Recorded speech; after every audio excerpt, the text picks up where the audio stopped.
Hey, thanks for tuning in. Today's video is going to be a little bit unusual.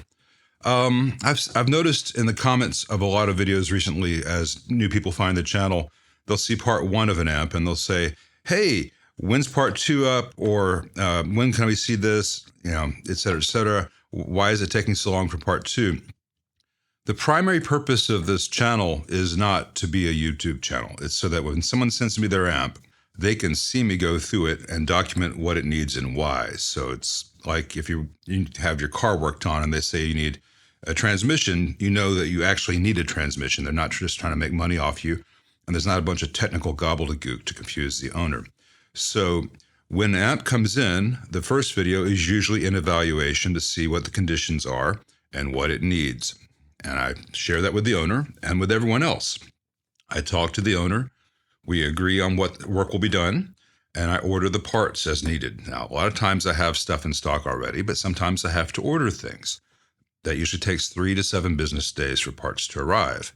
And at that point, once those parts arrive, they come in a box. And sometimes I have 2 or 3 other things ahead of it on the bench before I can get this amp, the first amp, back on the bench to put those parts in. At which point you'll see me install them and then evaluate the amp at that point. Maybe all that was good, but now we can hear there's a problem in an output tube. We may have to order some tubes, whatever. And eventually you get to hear the final thing. So this is not done in a sequence for YouTube videos. This is done in a sequence for the repair, for the owner to stay in the loop. On that note, I have 5 60s Super Reverbs in right now. And I'm going to do the initial evaluation on all 5 of them. They've been here for a matter of 1 to 2 weeks so far, waiting their turn.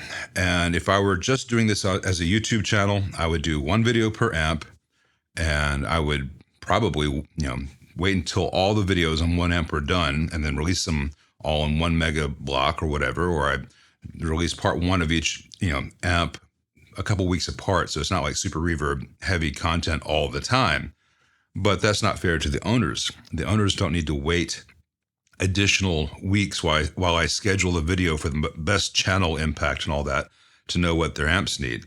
So I'm going to go through 5 60s Fenders, starting with a 64, and the last one I think is either a 67 or 68. So we're going to see what they need. This one is from 1964. It's in fantastic cosmetic condition, has some non-original but seemingly older tubes here. These say Fender, and they've got a space age looking logo that I've not seen before. It's a Japanese GZ34. It's kind of wiggly in the socket, which is not too uncommon. I'll see if I can tighten those up. Maybe it's time to get some better bear traps. All 4 transformers, 4 sir, are from 1964, and I have removed the screws from the doghouse cover, which doesn't look quite as old as the rest, but maybe it just aged differently. But I've not looked inside yet. I've just set the depth of field based on putting things here, knowing that the plane is going to be here. You'll see these. So let's take a look and see what awaits us underneath. Okay. You got 2 Sprague Adams. This one's dated 2001. This one's dated 97. 3 ARS. I don't think these have a date code. So these are probably 20-year-old caps. They were installed very well 20-ish years ago. The original dropping resistors, some excess flux, but I've seen much worse. My concern is that ARS caps don't always have the same longevity as others. Sprague Adams I no longer use because they have gone way downhill in quality and the internal construction is no longer the same. Here from 20 years ago, these were probably back when they were still quite good, but it's been 20 years. We'll see how they sound. As with all old Fenders, before I do anything else, I like to make sure that all the hardware on the transformers is tight. For instance, this screw on this output transformer has come loose. Not loose, but enough that it could continue to vibrate loose. Once you damage that metal of the chassis, you have issues. That's a lot of weight. And in the case of a 1964 Schumacher, that's a lot of value. So it's good to have all those nice and secure. We'll do the choke.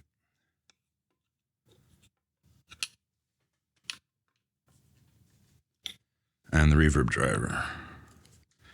I tightened the power transformer from the other side. All right, so all those screws needed a little help. Let's flip this around and see what we see. All right, here on the rear, a little bit of dust. First thing I like to do is check the fuse. 2 amp, that's good. It's in good shape. I'll be cleaning all this as I go. Next, I like to make sure the output RCA and input jacks are all tight, because that is where crucial grounds are made. Now, sometimes, even when they're tight, there can be some corrosion built up between the component and the chassis, so I'll have to remove them and clean all the surfaces and then retighten. But the condition of this chassis is really nice, so I don't think that's going to be a problem here. As you can see, I could move the output jacks nuts just a tiny bit. The RCAs are very tight. Let me do the input jacks. Sorry you won't see this, it's the same thing. All right, I was able to tighten that one and that one on the vibrato channel. They weren't loose, they just weren't as tight as they should be. These are all very crucial grounds.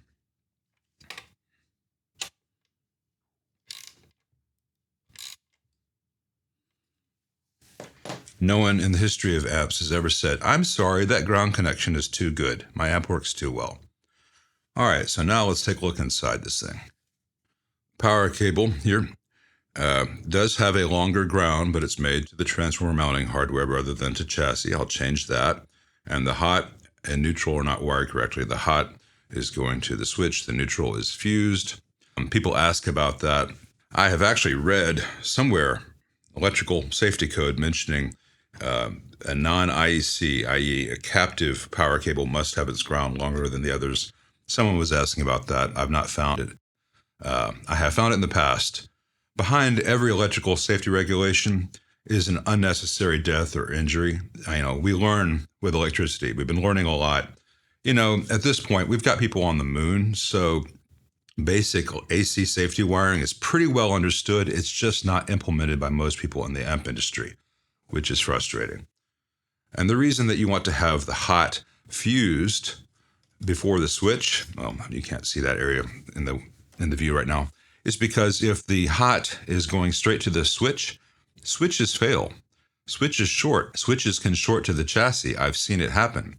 And if that switch is shorted to the chassis and the switch itself is not fused, you can blow your circuit breaker in your house. And depending on the venue you're in or where you're plugged in, if they don't have the correct circuit breaker, you could really start a house fire.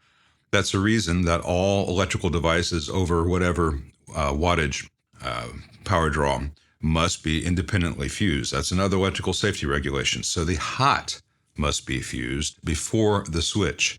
That is to protect everything else. That's how devices must be wired. In the EU, you have to fuse the hot, and then you switch both the hot and neutral. In America, we just switch the hot. Switching the neutral as well is better when possible, but I'm not going to change out the original power switch on this just for theoretical improvement there. But I will rewire the power cable so that the hot is fused, then switched, and this has the depth cap in place. That's going to go away. Other than that, this all looks very good here. Down here in the bias, it's got the original resistor and diode. Someone has changed out the bias cap. They've done a good job. Let's see, I'm not seeing one of these wires. I think this one's green and yellow. This is the filament center tap. With the owner's permission, I'd like to lift that from here, tape it off as you've seen, and put in some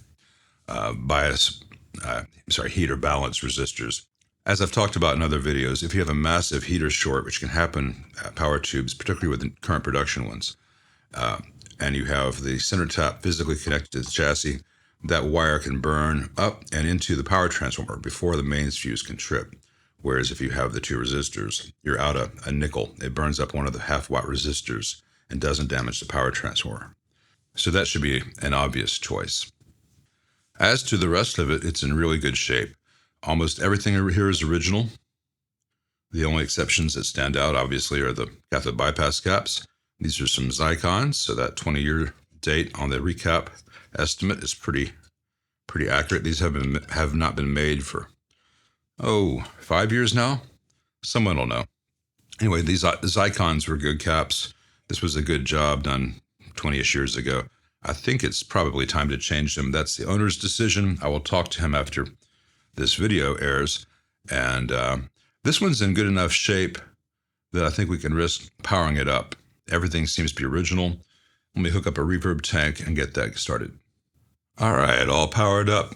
Connected to my light bulb limiter, connected to my speaker because I want to separate any issues with the amp from issues with the amp speakers. I know that one of the Super Reverbs today is supposedly in really good condition. If that's the case, I'll test that when we get to it. I will then use that chassis, that amp, to test all the cabs that came in along with the amp. So that'll be a separate evaluation. Let's take it out of standby. So far, so good. Let's try the normal channel. A little bit of crackle. Let's see if that goes away just by moving the pot.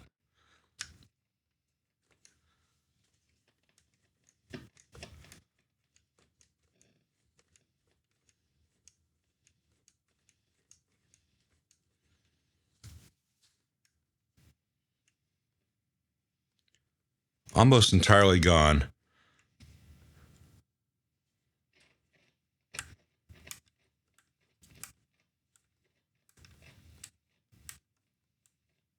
That one might need some cleaning.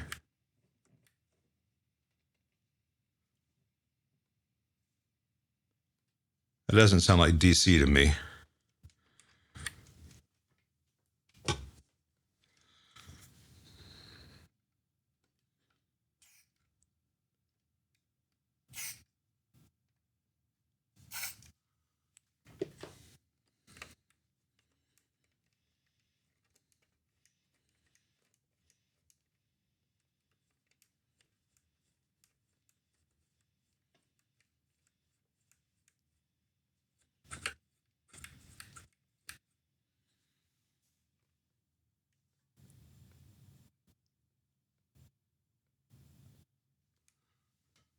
Okay, all that noise is gone. Let's try the vibrato channel.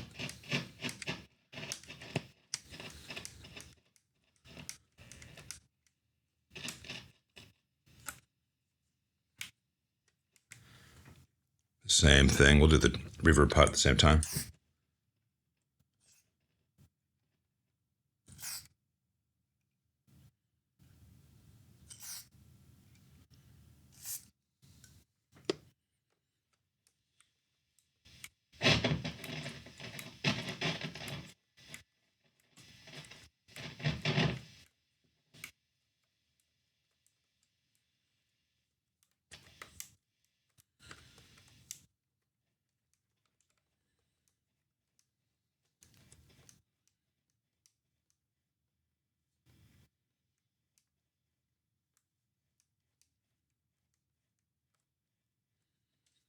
A little bit remaining on that pot. That might be some DC. I don't know. It may be going away. But more concern is this reverb noise. If I even touch that pot.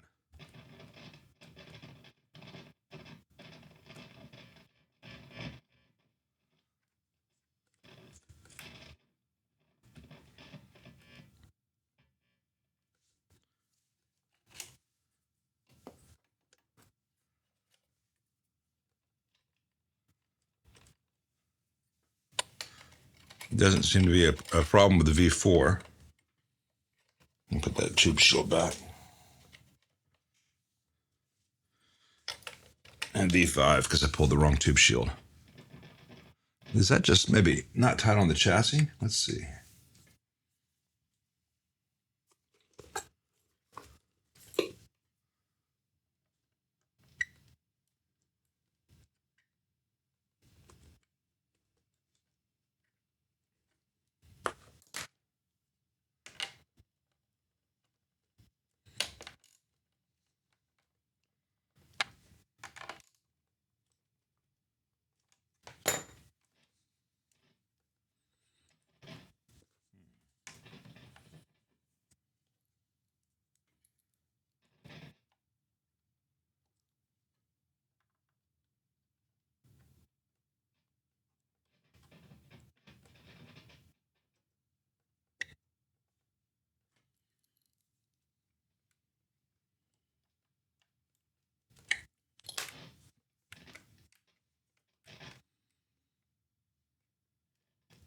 It's getting better.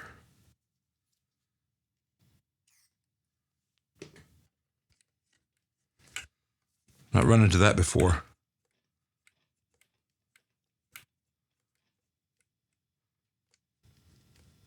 Tightening to the chassis certainly helped. That's where that ground is made. I may need to remove it and clean that area a bit more. But all that yuck is dissipated now. So I think it might have just not been able to discharge just a coupling cap ahead of it in the circuit. This 3 nanofarad here, which is a little bit microphonic. This has a wire which goes to here. And this pot forms a path so that DC gets blocked by this cap. And if it doesn't have that good path to ground, the DC doesn't really have a good place to go. That's an approximation of what actually happens. What actually happens takes a lot longer to explain.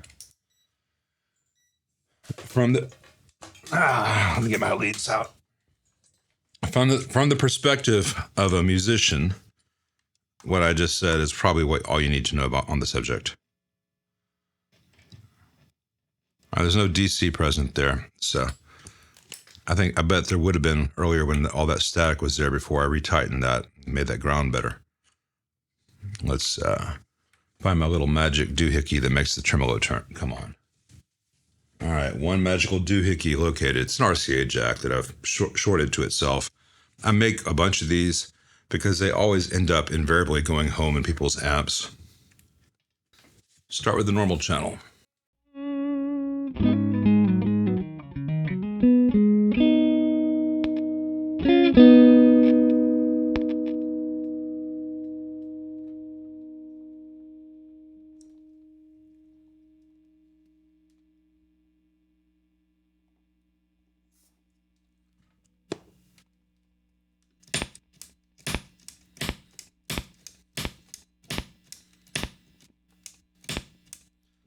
That popping can be normal, but the crackle was not.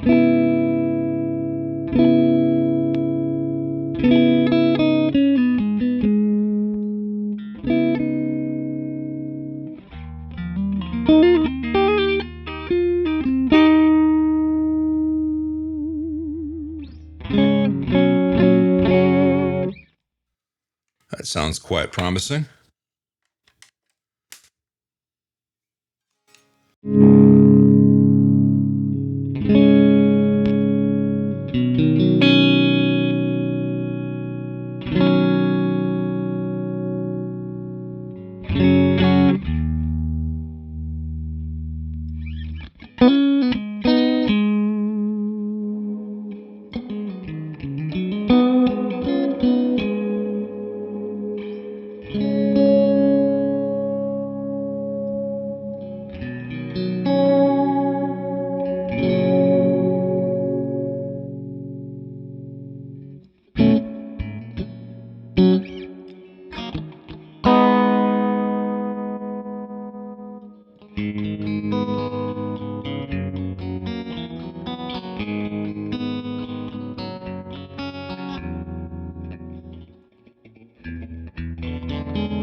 Trim is a little weak.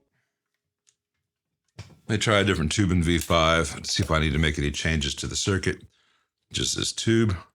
If it's not just a tube, which is an old RCA 7025. What do we have in V1 and V2 of this thing? Because usually you have a 12AX7 and V5 in these. You can save your good 7025s for other spots. I've got it in standby. We have a Telefunken ECC83 in V2, which is, for most players, the most important preamp tube spot because that's the one that does heavy lifting for the vibrato channel. And another RCA 7025 in V1. Now, normally, in the RCA world, you want 7025s for V1, V2, and V4 in this amp. But a Telefunken ECC83 is an equivalent quality tube. And in V4, we've got another 7025 RCA. That's very nice. That's a couple $100 just in the tubes there on today's crazy market. That said, it's possible that we have a weak tube in V5, the vibrato tube. So I'm going to try a current production tube there, just in case that old RCA was weak, got moved to V5, and that's why the Telefunken's in V2. It's an AT. I'm drowning in tubes. Here's an old GE. Should be a good test. It belongs to a Marshall. It'll be going back on that Marshall when the Marshall is playable. I know I'm moving away from the mic. Sorry, I had to lean back to see what I was doing here. Let's see if the tremolo depth improves with a different tube there.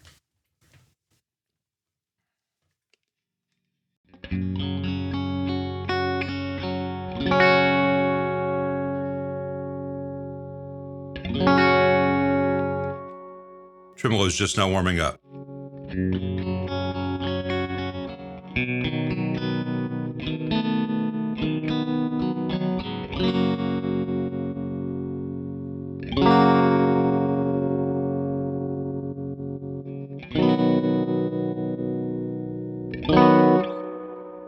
All right, two things. The tremolo is still a little bit weak. It's a little bit stronger with that tube, but not much.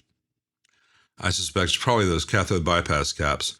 And you notice, you can hear that the minimum trim speed is pretty fast on this. These three ceramic disc caps here form the low frequency oscillator section in the tremolo. That's what sets the time that you get when you turn the pot. And as these old ceramics drift, they no longer have the original value. And in this case, the whole tremolo is sped up quite a bit. The other thing you can hear is with the 22 microfarad cap here on V5B, if I turn the speed up, the tremolo stops for a bit and then catches up.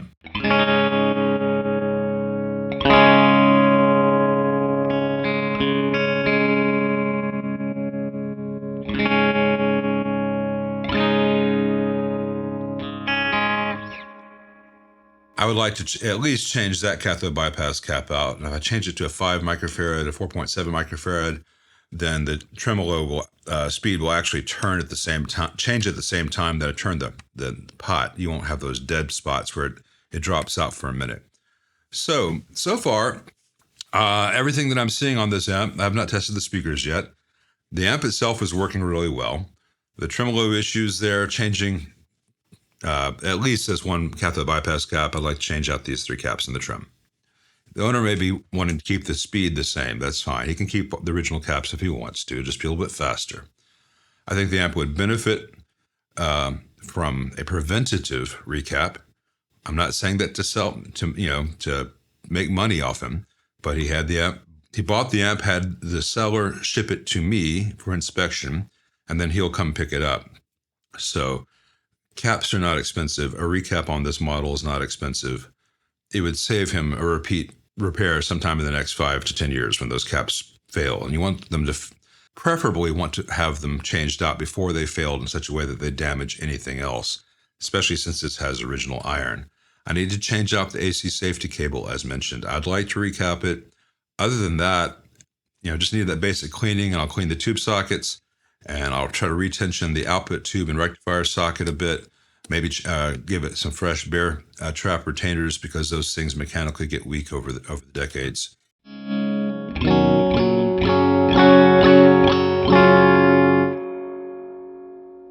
So for those of you who like these long videos, here's another one of a different kind. Let me get the next Super Reverb ready.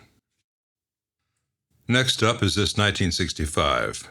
65. Replacement mercury power transformer. Took a serious ding to the corner of the bell cover. That's pretty much empty space inside at that little spot, so it's probably fine. They've got a little bit of electrical tape covering it up. Someone dropped this at some point. I bet they had a heart attack. It's got that real pretty nickel chassis cover you get from that era. So did the 64 before it. Let's see what's awaiting us in the doghouse. All right, 2 TADs, 3 Sprague Atoms. This one's partially bypassed with a 22 microfarad. Sorry, 22 nanofarad. Original dropping resistors there. That is usually something you do to help a filter cap dial out high frequencies.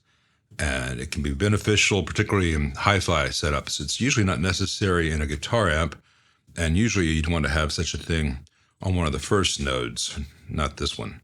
Let's see if I can get a date code off these. Well, these are all installed in such a way that I cannot see the date code without removing one.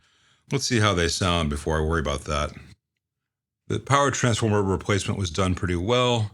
Same issue with the filament center tap I mentioned before. It's got the original bias cap. That's not safe. It's not trustworthy. Changed out the screen grids for these. These are fairly old. This was done some time ago. The neutral is fused and the hot is switched, and the depth cap is present. That'll all get corrected. So as far as I can tell, this thing has had at least 2 major services by 2 different techs.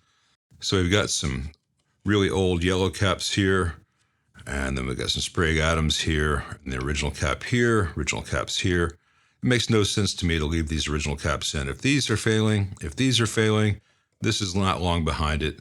Just change them all out. The roach was changed out really roughly.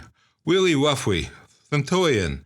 Anyway, that'll get a new roach installed, or at least I'll heat shrink it again prettily and shorten the leads if it's working. These caps been changed out, no big surprise there. It got orange drops at some point in its life, which is a shame. That's a tech who didn't know what they were doing. Anyway, let's power this on and see how the pots and tubes and such are. It's at least safe to power on the light bulb emitter. Remember how I said always check the fuse?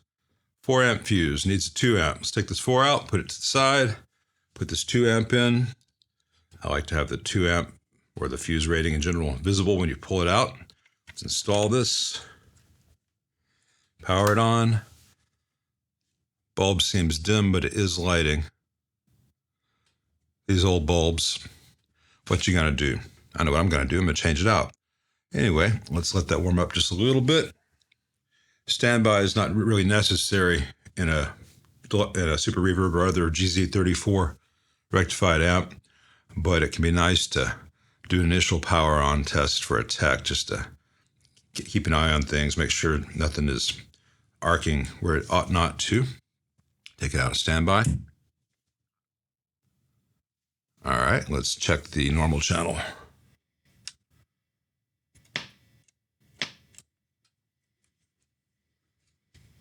All sounds good.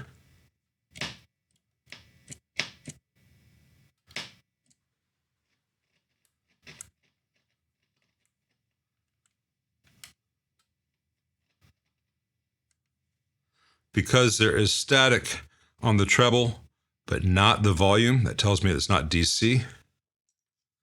If there is static on the treble pot from DC, it would pass to the volume pot.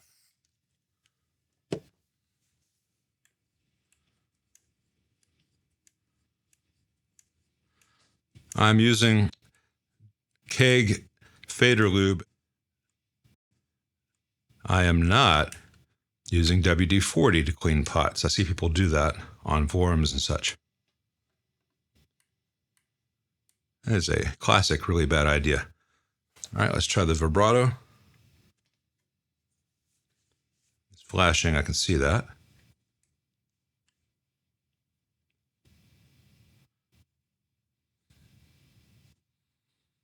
Same tracking error as the other one. All right, let's hook up a guitar real fast. Normal channel.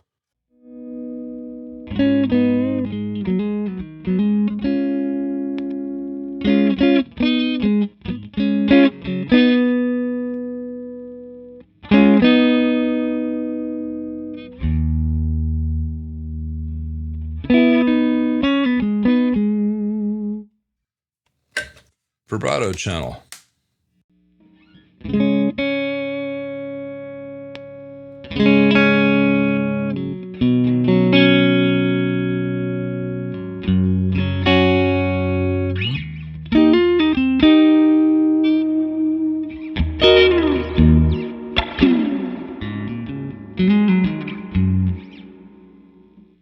It's all working.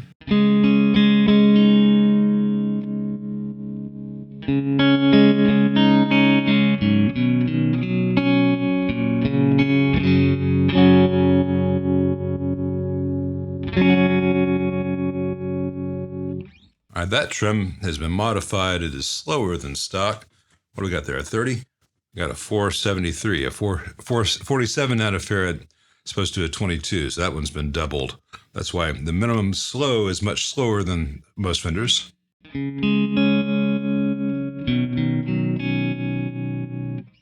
It's not the deepest, chewiest trim. That would probably change with the intensity once I change out this cap right here. And as you can hear, the speed doesn't track right now as you turn the speed pod up. So changing that to a 5 microfarad, as mentioned, will fix that. Other than that, the resistors all seem to be pretty much original.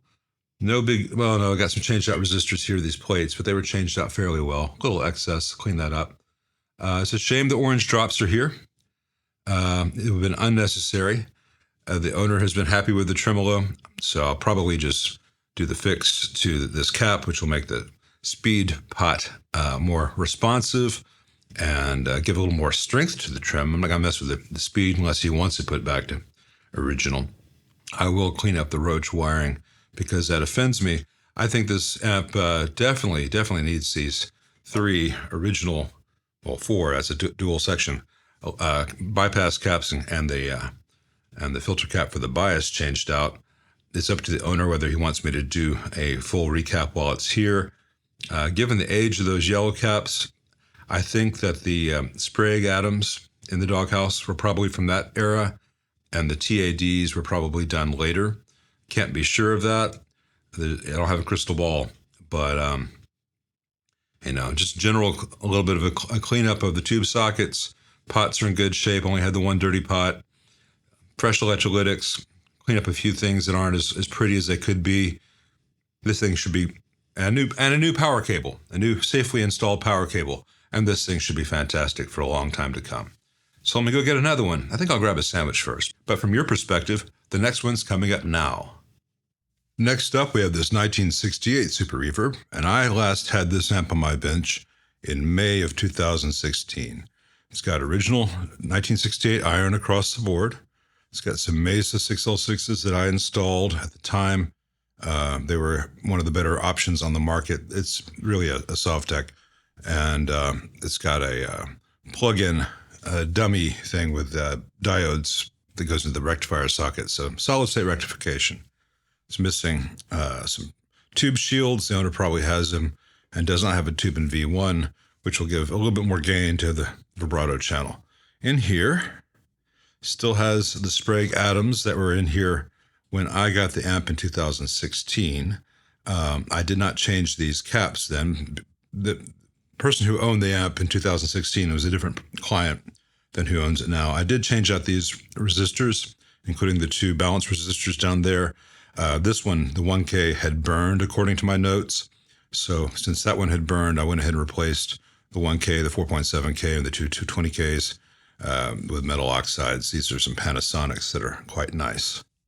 I've already checked. All the hardware is nice and tight.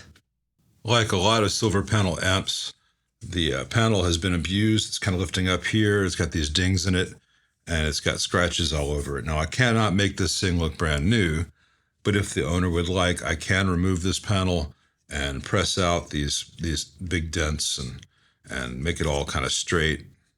It's not too bad, but it's bothersome that people let this happen. Purely cosmetic. I'm not trying to make a sale. I've got so much work. But if the owner wants me to do that, that's one thing I can do. And the nuts and jacks seem really unusually corroded on this amp. That's not in my notes from last time. They may be fine, but they look a little dirty and corroded. So I'll be checking that out thoroughly. It's no bad thing to change out jacks when it's needed. It's such an important part of the amp. Let's make sure the fuse I put in there in 2016 is still in there. It is. That's good. And I changed out the power cable back then. I know it's done correctly. And everything else in here that I see still matches how it was when it came in. Let me give you a better view of this, and I'll hook up a speaker and all that fun stuff. You can see some orange drops here that I did not put in here, and a lot of changed resistors. That was a previous tech.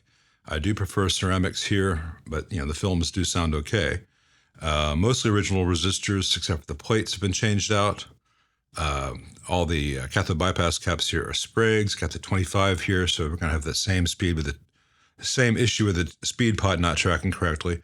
I did change out the bias cap in 2016. That's a Vishay. It still has the original chassis grounds made to the transformer mounting hardware. The previous owner must not have okayed that to be changed out. I do prefer to do that for total reliability. It's obviously seems to have been working in the meantime. That's the worst thing about recommending preventative maintenance. You say, hey, if we do this, then it's much less likely to ever fail. And then you don't do that and it still doesn't fail. It makes it look like you're trying to push a sale or anything. I don't care about that. It's just, how long do you want to trust on luck when it comes to these old things? Let's power it on. The current limiter. Take it out of standby.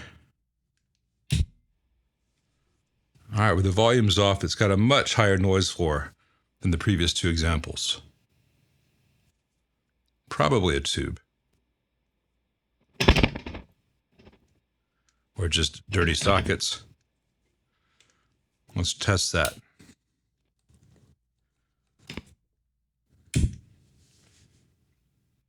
All right, so we've got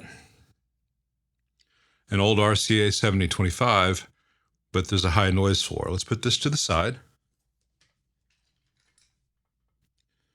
Put in one of these GEs.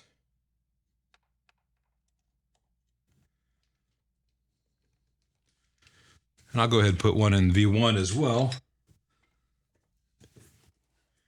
Make sure the channel is capable of, want to make sure the channel is capable of working well, even if the owner chooses not to use it. If there's an issue, I want to at least be able to tell the owner about it.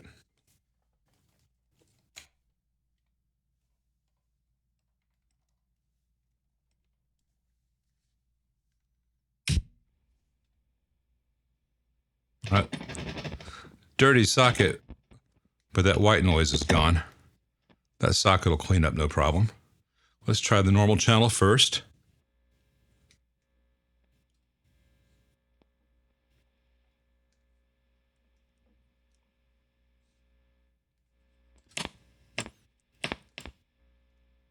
Surprisingly good for a channel that hasn't had a tube in it in quite some time. And the vibrato channel.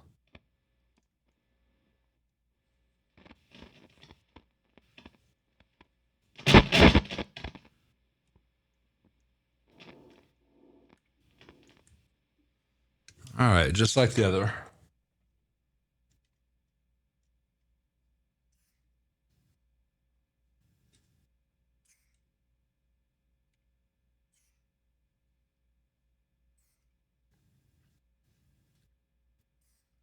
And I am dispensing a very, very small amount of that fader lube each time.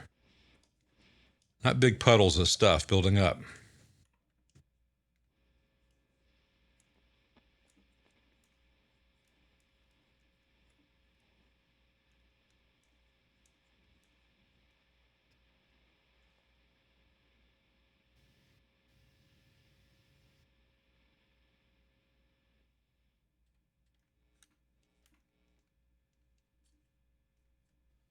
All right, let's test the vibrato. Pretty much the same sequence on each one of these.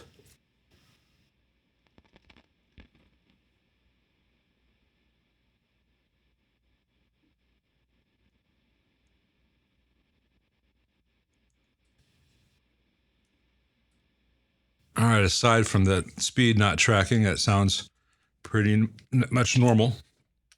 Got a slightly higher noise floor than I'd like to have. That could be a combination of dirty sockets. I mean, I know a V2 socket is dirty. It could be some DC on the board, just general funk. We'll get there. Let's see what each channel sounds like.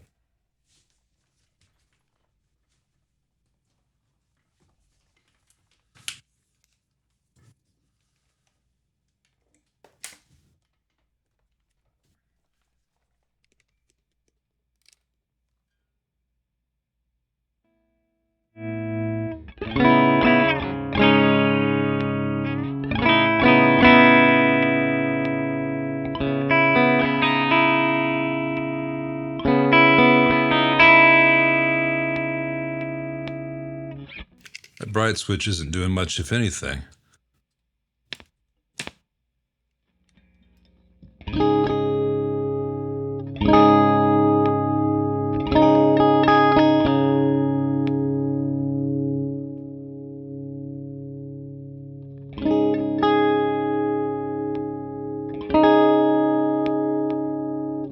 All right, so either that switch is faulty, I don't think it is because we're hearing a pop, or that cap is faulty. That's an unusual failure.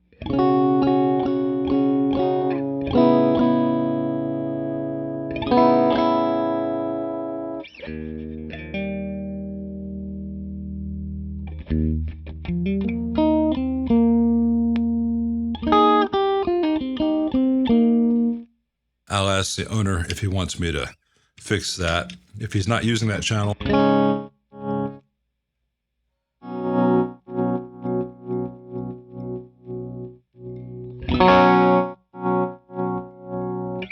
Might be a little bit of DC at the input there. I'll check that. Let's try the vibrato channel.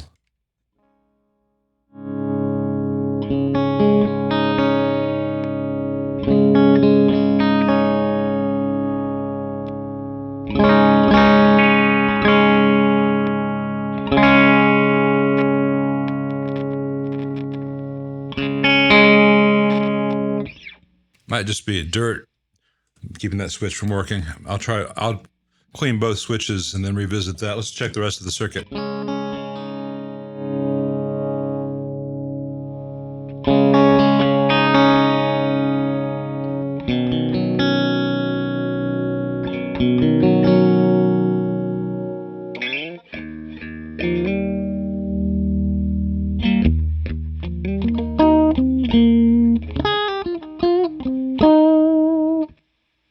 Still got a high noise floor. That volume's not up a lot. And I know it's not the tube in this case.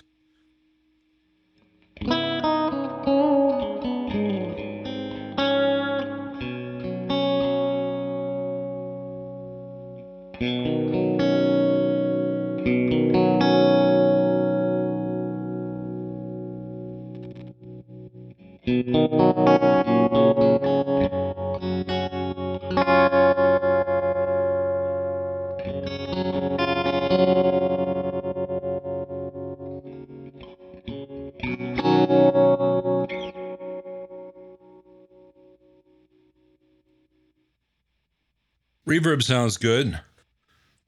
Once that background white noise is gone, the trim will sound great. You can definitely hear the issue with the speed pot not responding. Let's clean these bright switches and see if they come back to life.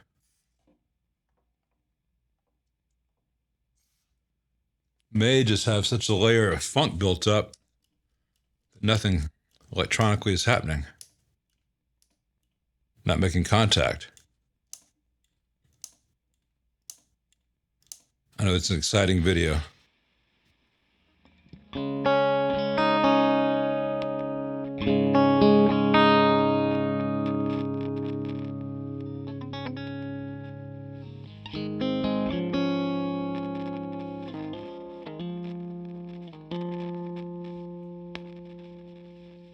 That's really intermittent.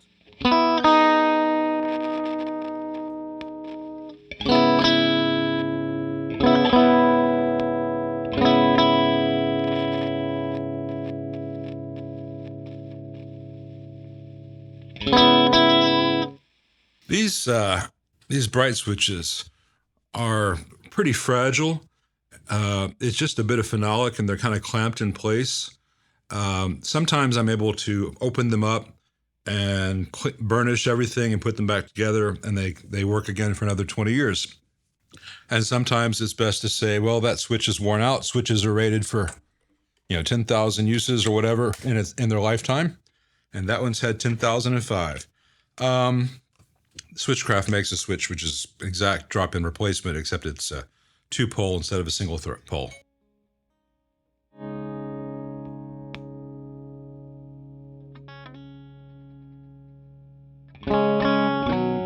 And that one's just not making contact at all. Let's see if it's just a matter of the cap.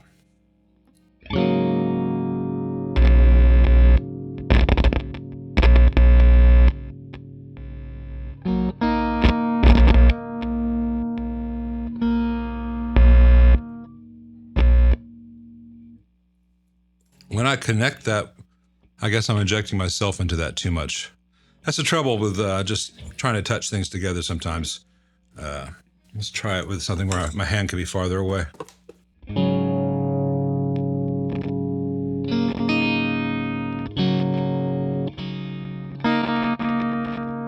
All right, so that cap is fine. Switch is bad.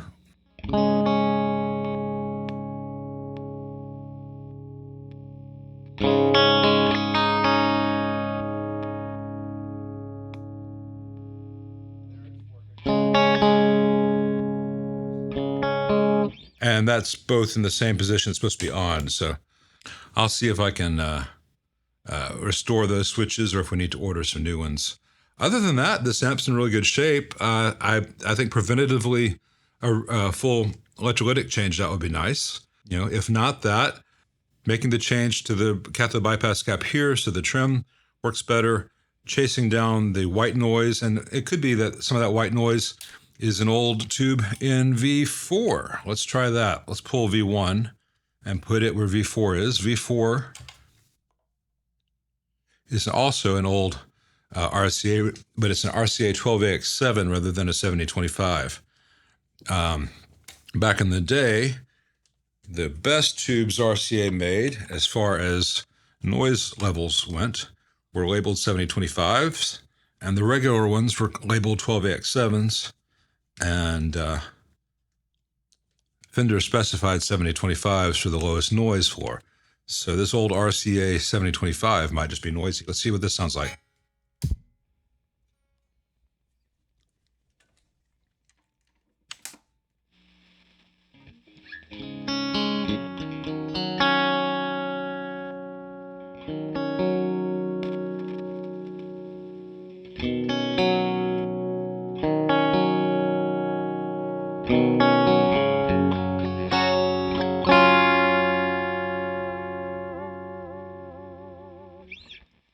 Well, no, it's not the tube. A lot of these things can just be dirty tube sockets. I will find out more as I go through this amp more. But good Lord, those RCAs are noisy. I will talk to the owner about that.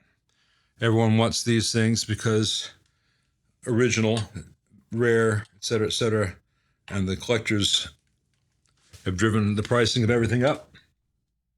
But the reality is sometimes an old tube is just an old tube. Overall, though, this amp's in pretty damn good shape. Notice I took it out of standby before I powered it off. Let me show you guys a trick to draining most of the B+ out of an amp. I've done a video on this, but it bears repeating. So let me just get a sound. You can either unplug it from the wall or just use the power switch.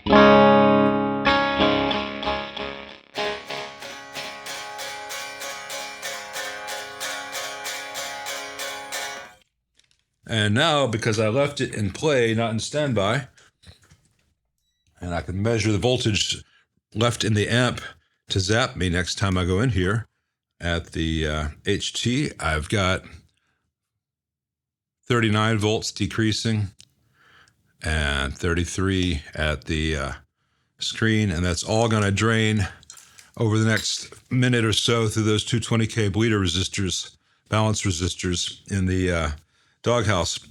The 220Ks across the 70 microfarads. So this amp will have 0 voltage remaining next time I go into it. But if I had left it, if I put it in standby first, a lot of people will put the amp in standby before they power it off, then the preamp filter caps and the screen filter caps and the phase inverter filter caps would have nowhere to drain. So they would retain 350 to 400 volts and be a hazard to me next time I go in here. And I don't like that. So that's why you see me using power a lot, but standby relatively rarely. On to the next amp.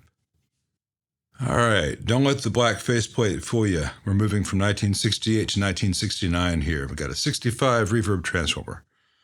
69 choke, 68 on the power and output. And let's see what's waiting us in the doghouse. I've taken the screws out, but not pulled this up yet. It's got some resistance. I'm expecting the original ones in here because that adhesive strip in here can really grab hold. Yeah. All right. The adhesive strip has degraded over the years somewhat horribly. So I'm going to pause right here and go wash my hands because that'll go everywhere, that black gunk. Tasty. Well, I know the owner of this amp, and I know what he's going to say when I say this thing needs to be totally recapped. He's going to say, of course it does. Go for it. Because he's a smart guy. So this amplifier will not be getting a playing test because this amplifier is going to be unsafe to play.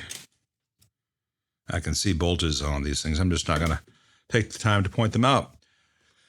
Let's see, check the hardware.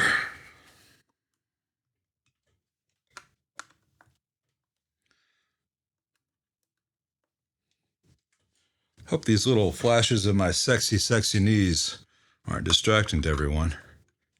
You know, anything for the algorithm, right?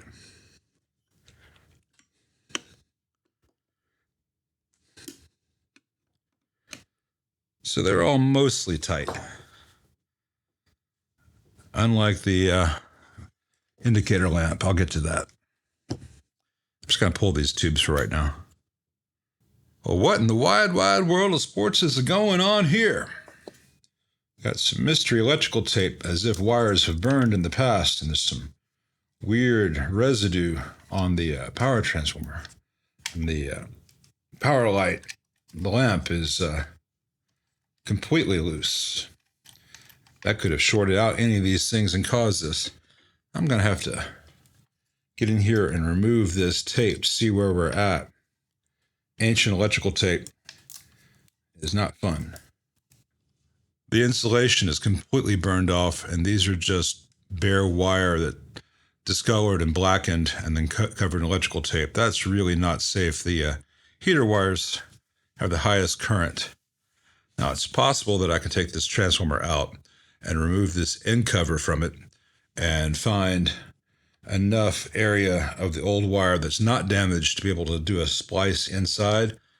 But given how important these things are, and you'll see the rest of the condition of this amp, I would really recommend getting a new power transformer. They're not terribly expensive. And I think the enough changes have happened to this amp that it's no longer going to be a collector's piece. It's just going to be a player's grade, so let's make it playable. Let me show you some other stuff. All right, this is from the era where they have a partially cathode biased output and there's a cap between the grids.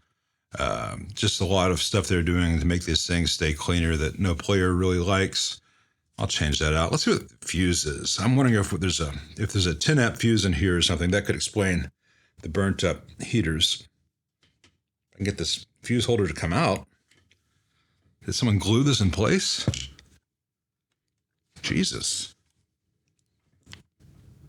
There it goes. Well, it's a 2.5 amp fuse. It's supposed to be a 2 amp fuse, but given the heater damage, I expect that someone had a much higher higher amperage fuse in here at some point when that damage happened, and someone did that kind of sort of okay fix with electrical tape and then put a more proper fuse in. I didn't point it out, but all that's original too. That'll get changed out if the work proceeds. And the chassis is filthy, and it's got the grounds made there to the it's got the grounds made to the bolts. Let's see if they're even close to tight. Not really. Seen worse.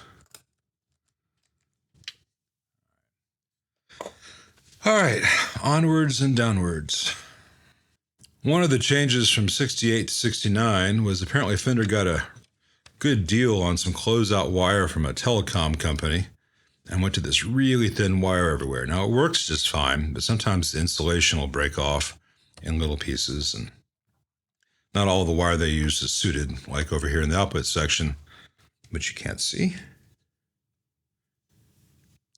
This wire here is not really rated for the current present with 26L6s. The preamp stuff's okay. And all these original Mallory bypass caps need to be changed out. And people think that these caps are bad. They're not. They're just installed poorly. But this board is full of stuff and yuck. And let's see, a little bit of solder floating around from who knows when. If I can get that out. It's wedged in there pretty good. Well, I'll get that out. And any other bits that reveal themselves in time. But no, this amp is not safe to power on in its current state. Look at the wave that board has. Let's go surfing now. So I will talk to the owner. This is an amp that he wants to use in his studio, and there's no reason it can't be there. It just kind of take a little bit and cost a little bit to get there. Look at the chunks missing from this Reverb RCA connector. I have never seen that before. I'm not sure how you would manage to do that unless you just attacked it with a screwdriver or something, but people are ingenious. Nature finds a way. Let's go on to the next amp in the queue. And last up in this roundup, we have this 73. Let's see, it's got a 71 power transformer, 70 choke, 70 output transformer, 71 reverb transformer. Owner says it's a 73. We'll see. Been recapped. Mixture of good caps and a bad cap, or at least a generic cap. I don't understand doing things like this. Do them all at once or not at all. But it seems to be okay. This one may not be great. The owner says this amp has been modded and describes it as the king of white noise. So let's see what we can do about that. He wants the mods taken out. Get a sense of what they are. Just triple check these mounting points for the hardware.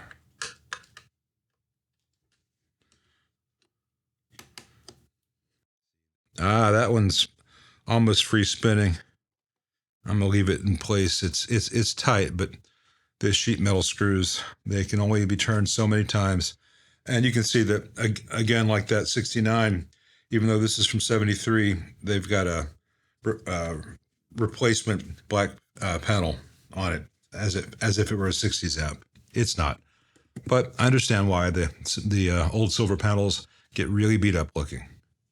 All right, now the original cabinet is long gone, so there's no way of verifying it entirely. And the original speakers are gone.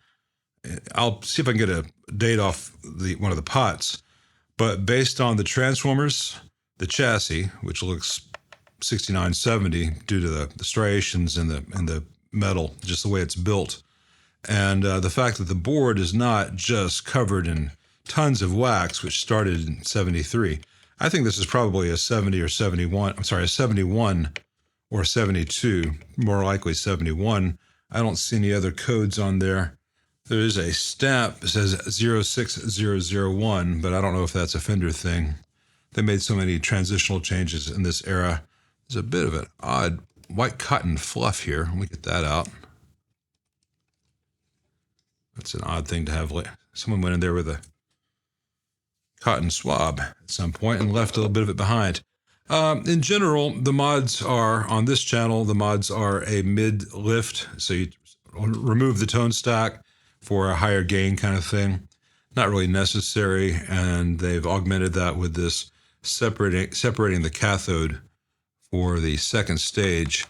So V1B's got its own cathode rather than being shared with V2B. V2B or not V2B, that is the question.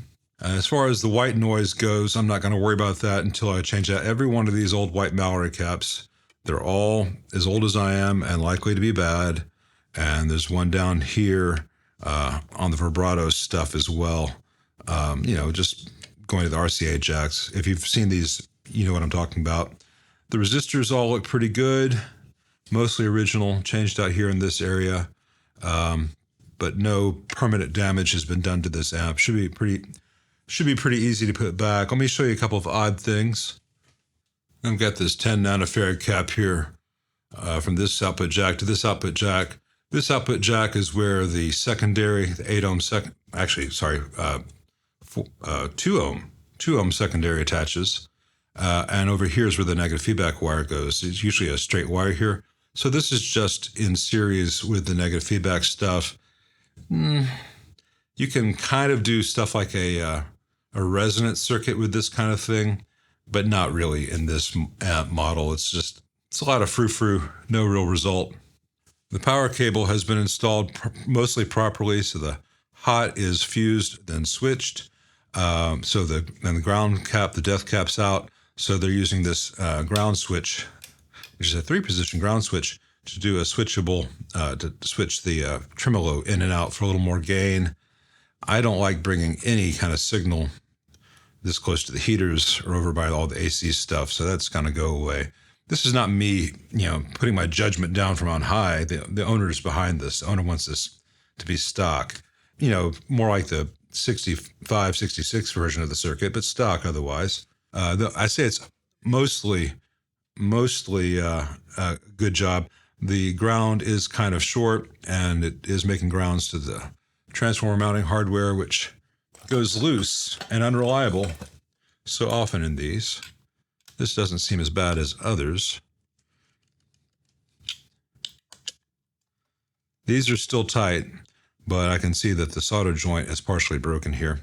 So, I've already spoken to the owner about this. I know my marching orders, including some other stuff that I won't get into, like screen grid resistors on all the amps that you've seen in this video today that have the original screen grid resistors. They're all going to get changed out. This large cap over here in the bias is a film cap. It is a Solin. It is a very, very nice capacitor. If it's the correct value, it can stay there, and it may potentially never fail. We don't use them very commonly because they are very large and very expensive. And because the way this one's been mounted, I can't tell initially if that's the correct value. I'm going to have to either pull the bias board or partially, temporarily remove this cap just to see what value they use to make sure it's the right one. But I doubt that's contributing to the white noise.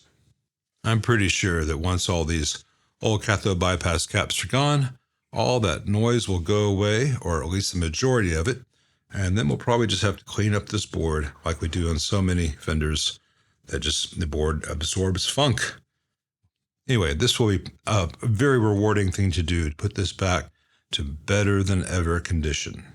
I've got my work cut out for me with these 5 Super Reverbs. Thanks for watching all this. Thanks for your comments, your support.